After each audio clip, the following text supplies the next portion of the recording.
Hi, this is Chris George, and welcome to this exclusive first look for Guitarist magazine at the new Marshall AFD100.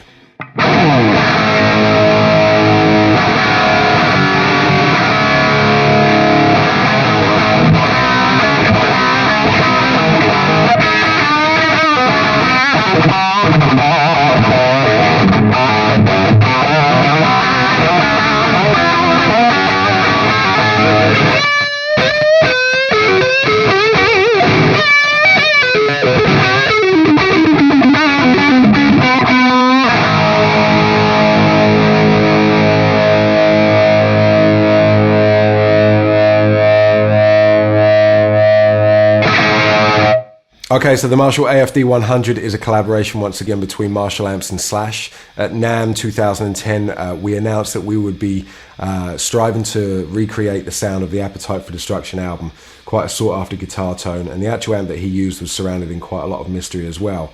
So here we are towards the end of the year now. The amps are in production. We'll be hitting shops any day now, and yeah, I just wanted to show you around it basically. So what we're going to do is have a quick look across the front panel.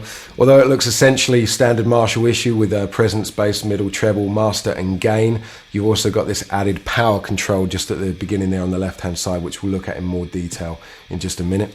Then you've got two switches. First up, your effects loop switch, which turns it on and off, and also the switch which switches between the two gain stages.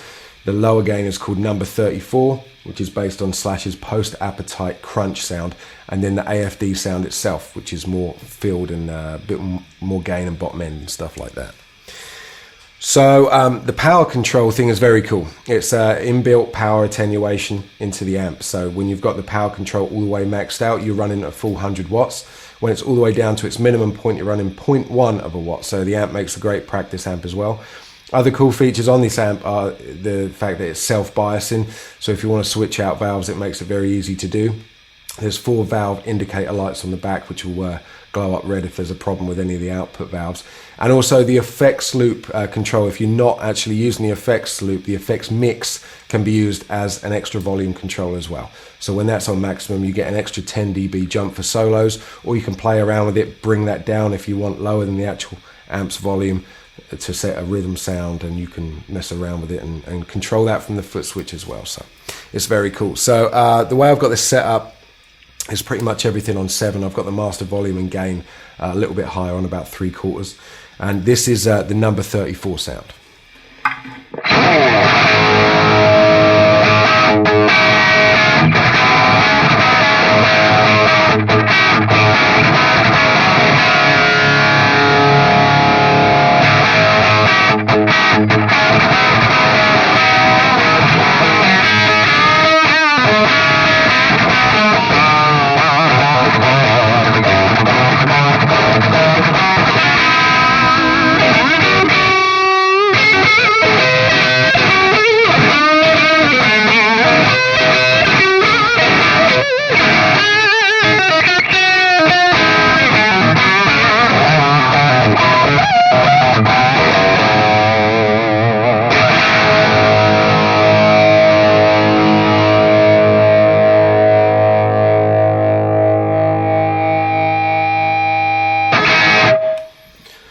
So you can hear straight away the amp is responding as any good valve amp should. It's got that definite distinct sound to it as well, especially when using a Les Paul.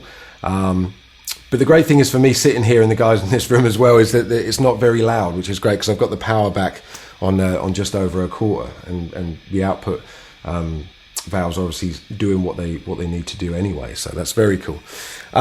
You can clean the amp up as well, leaving the gain where it is from the guitar. I can clean it up. Just giving it a little bit of guitar volume now.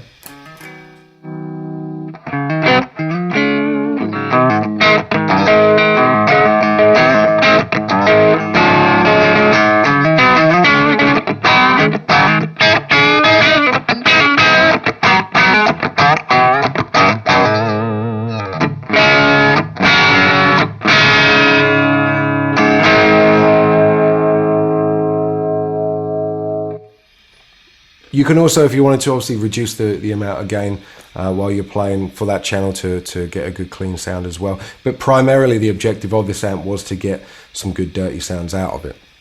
And speaking of which, what I'm going to do now is switch over to the AFD mode. And what happens now, as I said earlier, is the sound, you'll hear the sound fill out. There's a bit more bottom end, more gain, good for soloing and stuff like that.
So yeah, it makes, whether you're a fan of Slash or not, then it makes just a really good 100-watt all-valve Marshall tone for you to go out and gig with, you know what I mean? So, and because of the features in it as well, it's very cool.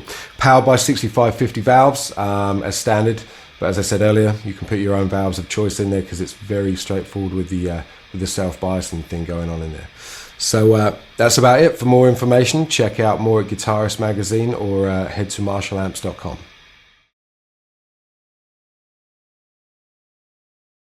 Thanks very much to Chris George there. But now let's check out how the AFD100 sounds when using guitars other than a Gibson Les Paul. For each of the following bytes, we're going to keep the amps gain to 8, the power to 4, and we're going to keep it in AFD mode. So let's begin with this Fender American Special Strat. The guitars have a standard specification, which means it's loaded with 3 Texas Special single coils.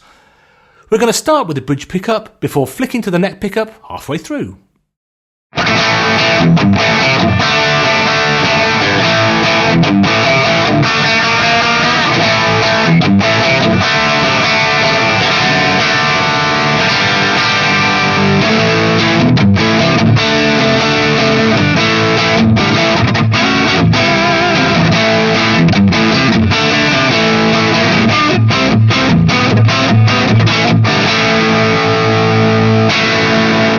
Now let's move on to one of the new Charvel guitars also reviewed in this issue of Guitarist. This is the Pro Mod SoCal Style 1 that features a DiMarzio Tone Zone humbucker in the bridge and an Evolution humbucker at the neck. Again, we'll swap between the 2 pickups halfway through the following byte.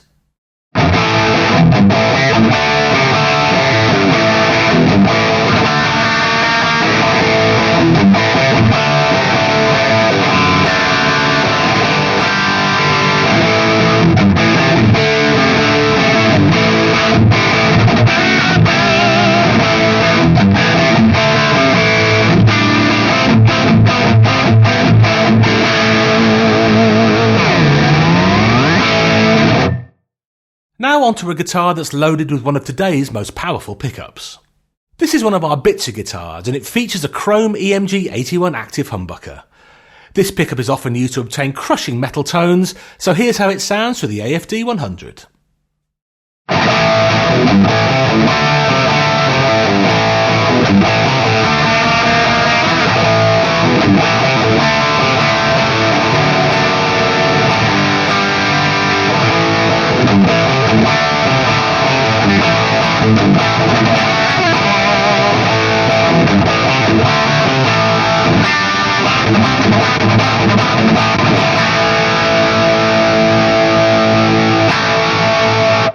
And finally, back to a Les Paul.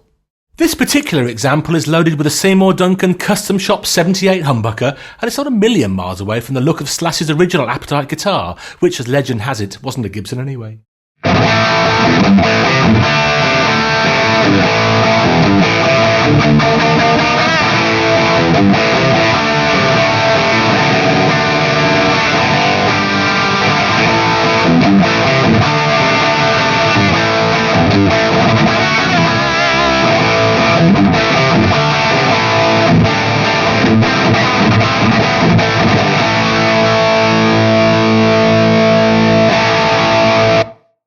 there we go, there's an exhaustive and exclusive look at one of Marshall's most exciting releases ever, the AFD100.